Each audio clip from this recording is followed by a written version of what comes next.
Here at the bottom, we have a beautiful white flower here. This is our provincial flower in BC. It's known as the Pacific dogwood flower. It grows, comes from a tree, the Pacific dogwood tree. Those trees, they grow along the west coast of North America, so you'll find them as far south as northern California.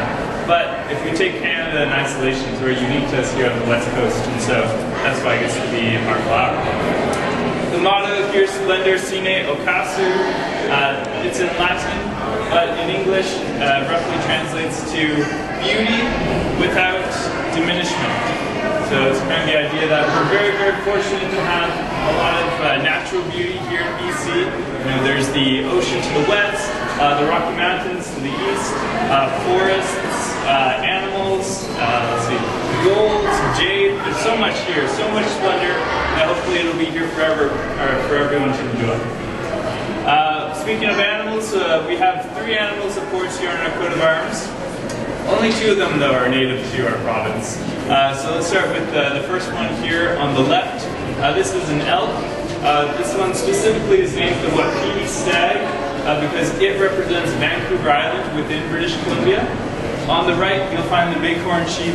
It stands in for continental BC, so Greater Vancouver, the Rocky Mountains, the north, etc. But together they hold up our shield.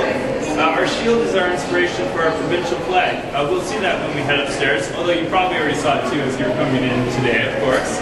But essentially at the top of the shield, there's another flag that you might be familiar with. This is essentially the Union flag. It flies over the UK today in Europe. The big difference, though, between what you would see in Europe and what you see here is that crown that's right in the center of the English cross. And so by having that crown there, this isn't connecting BC today to the UK. Rather, it's pointing at some of the early history in our province, essentially at the colonial history. So before BC was a province of Canada, there were actually 2 colonies of the British Empire here. One was on the island and the other was on the mainland. They were very frontiersy colonies, as you can imagine.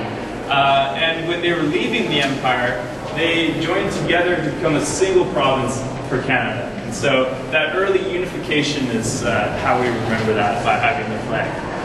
If things had been different in those colonies, hadn't relied so much on each other, when they had joined Canada, they perhaps might have joined separately. You might have had, the island being its own province, and then the mainland being a separate one as well. But due to those early connections, that has never been the case. Essentially, BC has always been united as it is today.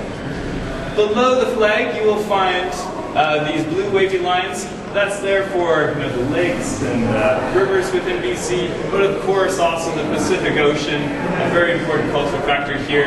And then of course we have a setting sun at the bottom.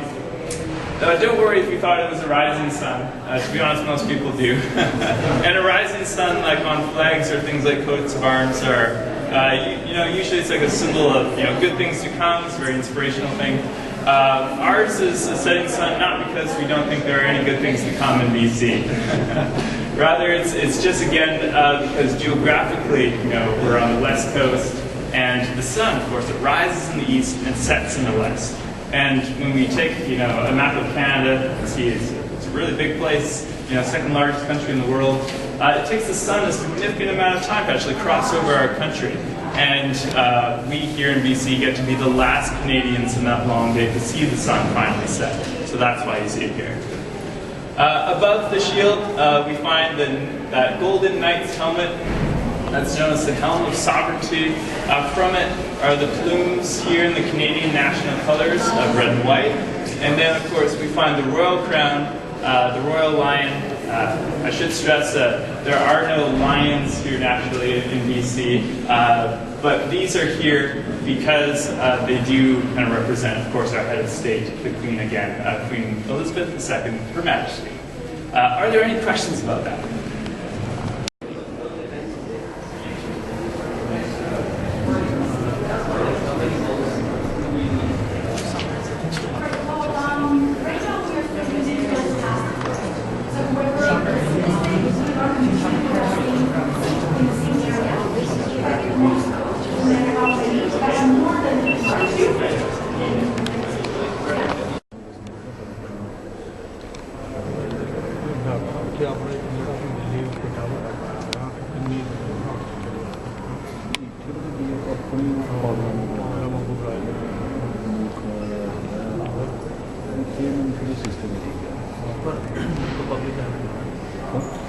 Public